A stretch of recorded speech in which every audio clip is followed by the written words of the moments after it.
My name is Caleb Gruss, and this is my pancreatic cancer slideshow. So for some background info, colorectal cancer or colon cancer is a disease in which cells in your colon grow out of control. The colon is in the large intestine, and it specifically helps the body absorb water and nutrients from food before your body excretes it, aka poops it out. The origin of colon cancer or pancreatic cancer. Pancreatic cancer is in the pancreas organ located behind the stomach.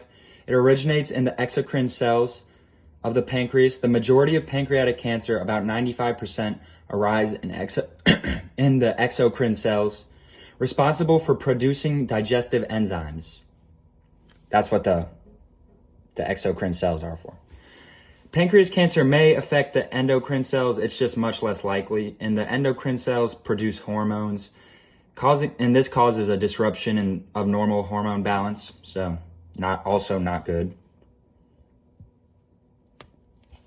Oh, damn, Pancreatic cancer can be asymptomatic in early stages, giving it the nickname the silent killer. It makes it really hard to detect early. Symptoms are more likely to come into effect in advanced stages of pancreas cancer.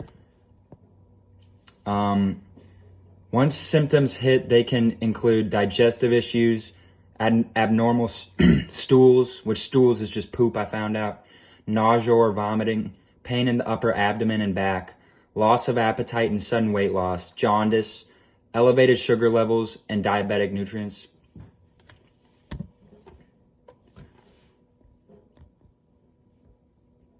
Life expectancy. Pancreatic cancer's life expectancy highly depends on which stage you catch it in.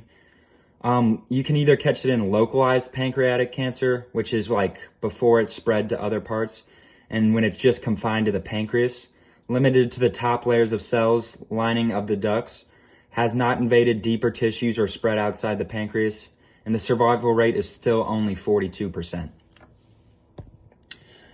And if you don't catch it early, it is metastatic pancreatic cancer, and that's when the tumor has spread beyond the pancreas. The presence of distant metastasis to organs or tissues often involves the liver, lungs, peritoneum, or distant lymph nodes, and the survival rate is only 3%. And both those survival rates were about over 5 years. And overall, combined, the survival rate of colon cancer is only 11%.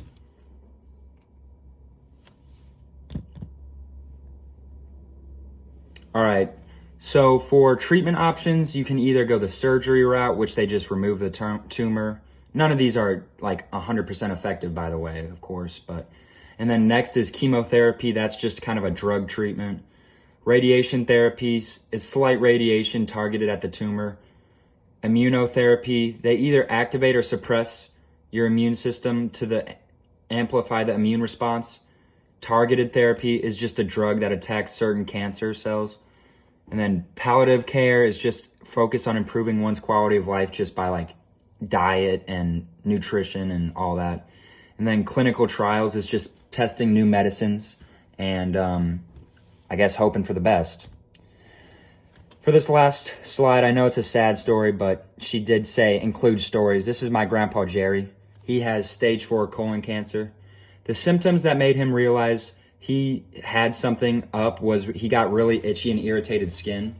And he didn't realize he had colon cancer until it was stage 4. And for treatment, he is doing palliative care and is just trying to live out the rest of his life as happy as he can. And that is him on his birthday.